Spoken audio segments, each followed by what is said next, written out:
Hey, welcome back to our channel. In this video, we are checking out a brand new release from Mattel, the Jurassic World Survival Gigantic Thrashers Stegosaurus. The color scheme on this figure looks awesome. Here we are around the back. Here we have the usual product shot of the figure in action. Comes with two rampage attacks, total tail strike, and the tail grows. Here we have the Gorgosaurus, some facts app info.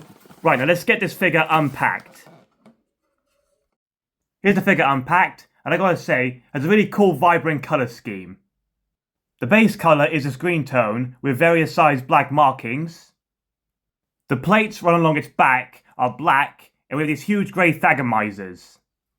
The plates seem to be back to the slightly harder plastic, and on both sides of the figure, we have this yellowish green and apple white tone. As you can see, the black markings are mainly across the body, its neck, and face. Personally, I think Mattel has done a pretty good job on this figure's colour scheme. Talking of colours, just look at the mixture of colours we have on its head. We have dark and light green, an apple white, orange eyes, black markings, and a black beak. The beak is nicely textured, with some fine scale detailing on the head, and the black markings on the face match well with the markings on the neck. The apple white tone also runs down its neck and onto its back. The neck has some cool scale detailing, along with the creases around its throat. The scales then transition over its shoulders into this leathery looking skin on its body. And this almost resembles an elephant skin.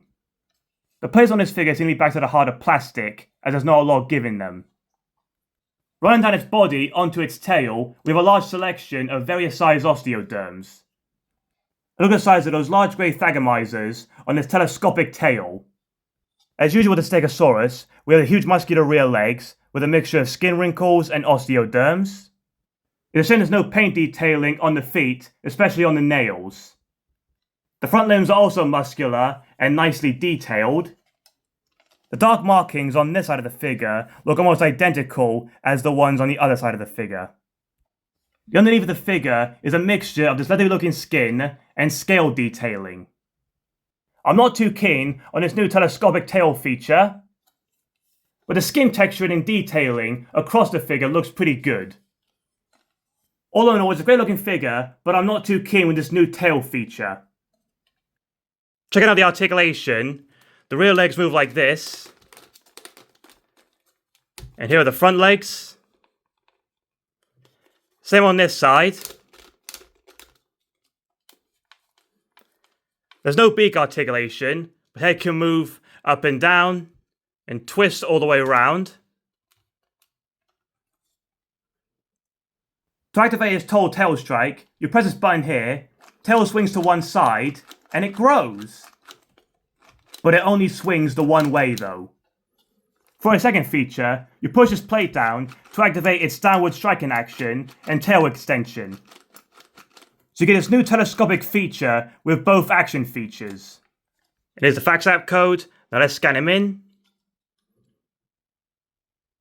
And here he is scanned in. Here's the front of him, side, back, other side. And here's the info. Here's how tall he is, diets vegetables, whereas here's an elephant, which is America and Europe. For comparison, here's alongside two other Stegosaurus. We have Legacy Collection and Hammond Collection. This figure came in the Dr. Sarah Hardin and Stegosaurus pack. It has a similar posture, but a different tail position than the new Survival figure. Here you can see how similar they are in size and their tail positions. Here's the Hammond Collection Stegosaurus that was released earlier this year. As we all know, Hammond Collection figures are a lot more articulated than these regular figures. Hopefully you can see that the Hammond Collection figure is a lot larger. The figure's rampage attacks are not bad, but a little similar with a telescopic tail extension. And it's a shame the tail doesn't swing from side to side, not just the one way, as we have on this figure. It's cool that we have a new style of Stegosaurus, not just another repaint. But it's a bit of a surprise how they've gone back to the harder plastic plates, as some of the previous figures had the softer style of plates. Overall, it's a decent looking figure with a cool colour scheme, but again I'm not too keen with this new tail feature. Thanks for watching.